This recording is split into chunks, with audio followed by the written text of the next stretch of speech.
Buenas tardes, nosotros somos alumnas de la Facultad de Medicina UAS del grupo 5. El día de hoy vamos a presentar el tema de SARS o síndrome agudo respiratorio severo, el cual es de la materia microbiología y parasitología médica impartida por el docente Alberto Kosuke. Nosotros somos López Angulo Carolina y mi compañera Arlet Severus Muñoz. Como introducción, me gustaría comentar sobre la familia Coronaviridae y la subfamilia Orthocoronaviridae.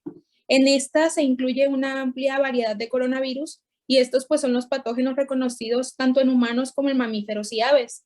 En esta presentación nos vamos a enfocar en meternos un poquito más a fondo en el SARS-CoV o en el síndrome respiratorio agudo severo y en el SARS-CoV-2 que todos conocemos como COVID-19 por la todavía presente pandemia mundial.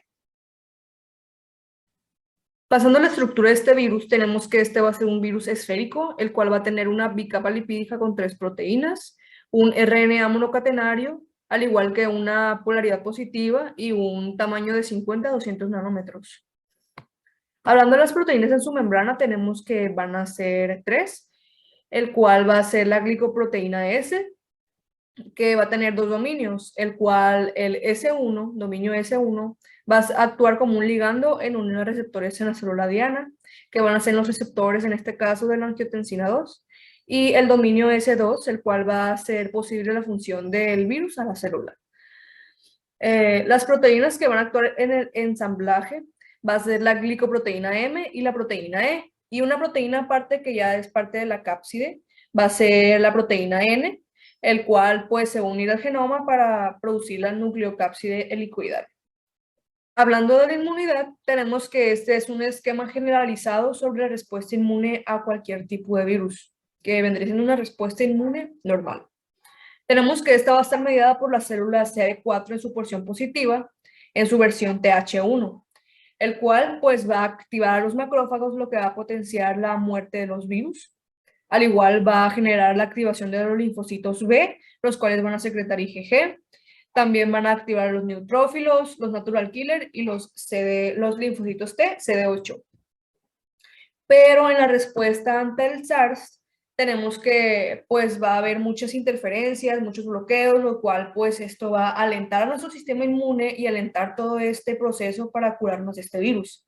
Entonces, en primera instancia tenemos una interferencia en los interferones, el cual pues va a inhibir cualquier actividad que tenga que ver la acción de los interferones.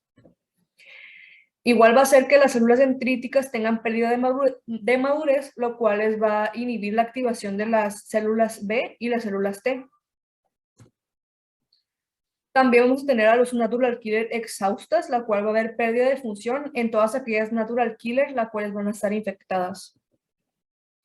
Igual también va a hacer que los macrófagos pierdan su función, el cual pues se van a inactivar o no van a funcionar de manera adecuada para combatir el virus.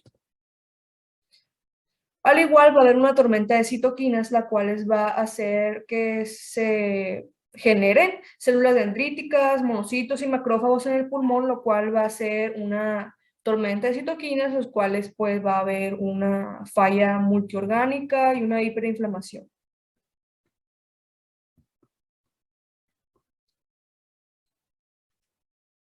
Al igual va a haber una presencia de IL-12 y IL-6, el cual aquí va a tener importancia la interleucina 6, la cual va a ver por esta un aumento de la TH17, el cual nos va a incrementar este proceso o este nivel de mortalidad en los enfermos por COVID o por SARS.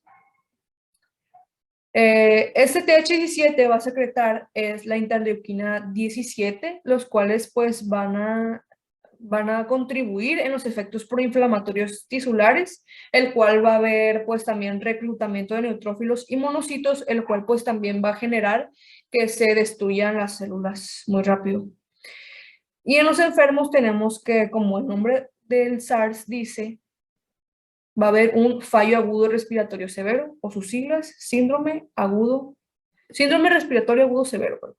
La fisiopatología de esta enfermedad o de este virus en detalle se caracteriza por un rápido desarrollo de congestión capilar, atelectasias, edema y microhemorragias alveolares. Días después se pudiera presentar hiperplasia de células epiteliales y el edema intersticial. Esto pues va a hacer que haya un engrosamiento de la pared alveolar y que no se permita el intercambio gaseoso entre el oxígeno y el dióxido de carbono en la luz del alveolo y en la luz capilar. Esto viene acompañado de la secreción nasal, el dolor de cabeza, la fiebre, la tos, el dolor de garganta y la disnea o la dificultad para respirar, como ya mencioné. Los síntomas pasados son poco específicos, pero son bastante característicos. Y después de un día o dos de periodo de incubación, se pudiera presentar o pudieran llegar a hacer efecto los factores de riesgo, que es lo que ocasiona que haya un desarrollo de una enfermedad pues mucho más grave. Entre esos está el diabetes, el ser mayor de 60 años o una edad avanzada, la hipertensión, las enfermedades cardiovasculares, la enfermedad pulmonar obstructiva crónica y la obesidad. También obviamente el estar embarazada pues es un factor de riesgo, lo que nos pudiera llevar a ingresar a la unidad de cuidados intensivos y aumenta la mortalidad de las personas. Para comenzar con la epidemiología, voy a empezar con la del SARS-CoV. Esta pues fue un virus que comenzó en noviembre de 2002 en Guangdong, China, que aquí fue donde se dieron los primeros casos reconocidos de este virus. Pero para el 5 de junio de 2003, los casos confirmados habían avanzado a 8.403, con un total de muertes de 775 personas. La imagen no está actualizada, pero sí muestra más o menos la cantidad de casos confirmados por país. Y pues de mayor a menor, los países afectados fue Singapur, Hong Kong, Canadá y Estados Unidos. Con gran diferencia tenemos al SARS-CoV-2 o COVID-19, como es conocido por la mayoría de las personas en el mundo. Este pues es el ocasionante de la pandemia mundial que aún está presente y comenzó a finales del 2019 en Wuhan, en la provincia de Hubei, China. Aquí fue donde se presentaron los primeros casos de neumonía típica con una etiología desconocida. Para el 7 de enero de 2020, el Centro Chino para el Control y Prevención de Enfermedades identificó como agente causal al nuevo coronavirus, que es pues el SARS-CoV-2. Pero del 31 de diciembre de 2019 al 28 de febrero del 2020, los casos confirmados de COVID habían aumentado a 83.631 y con un total de muerte de 2.858 personas.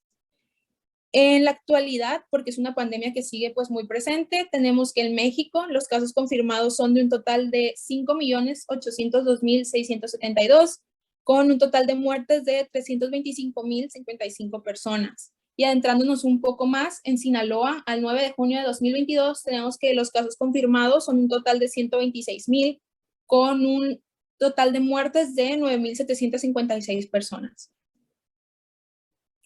Para la patogenia, puedes comenzar explicándoles que el SARS-CoV-2 se va a unir a la enzima convertidora de angiotensina 2.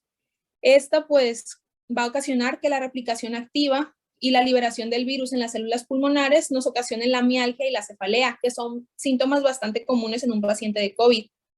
El virus también nos va a ocasionar un daño transitorio en las células epiteliales olfatorias, lo que nos va a dar como resultado la pérdida temporal del gusto y del olfato, que es un síntoma también bastante característico de los pacientes con COVID-19.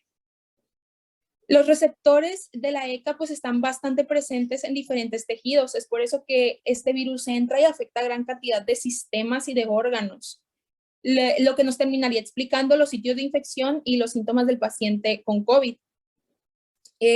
¿Dónde están ubicados estos receptores de la ECA? Pues en el epitelio intestinal y en las células endoteliales del riñón y los vasos sanguíneos, lo que nos explicaría también los síntomas gastrointestinales y las complicaciones cardiovasculares que nos dan el COVID a los pacientes infectados con este virus. Muy rápidamente explico que obviamente estos receptores ocasionan muchísimo más daño en distintos órganos. Voy a comenzar explicando muy rápido que el corazón pudiera comenzar a presentarnos dolores, pero unos dolores que no son constantes, sino que van y vienen y los pacientes pues así lo refieren. Y también inflamación del miocardio. En el cerebro se nos presenta una característica conocida como brain fog, que termina siendo como un cerebro con niebla o un cerebro con nebulosa, que no nos permite pensar con claridad. Luego tenemos pues el delirio, la fatiga y las dificultades a la hora de dormir. que también viene acompañado de la depresión y de la ansiedad. En el vaso pudiéramos encontrarnos con una disminución de linfocitos T y B. En el hígado, obviamente, se nos pudiera presentar el daño hepático. En el vaso sanguíneo se nos puede presentar la inflamación, obviamente el daño del vaso, las coagulopatías y las microangiopatías. En el tracto gastrointestinal es donde se nos presentan los síntomas que yo considero que son muy notorios, que es la diarrea, la náusea y el dolor de garganta. En el riñón se presenta la insuficiencia renal, obviamente, y la lesión renal aguda. En el páncreas se presenta un daño pancreático y la pancreatitis. Y en los pulmones, obviamente, podemos darnos cuenta de la disnea, del dolor de pecho, pero este es un dolor de pecho bastante constante, o sea, no va y viene. Y obviamente la tos. Tocando el tema de la transmisión de este virus, tenemos que esta va a ser transmitido por microgotas de una persona infectada a una persona sana. Aquí la persona enferma tose o estornuda, después se producen las secreciones con virus, en este caso pues también se podría hacer con personas directas al que estés hablando y las microgotas se transfieren a la persona.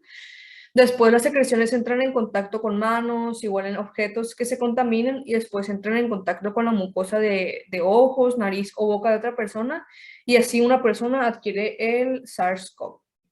Bueno, pues con esto concluimos el tema. Espero que haya sido de su agrado y que haya sido de fácil comprensión. Muchas gracias.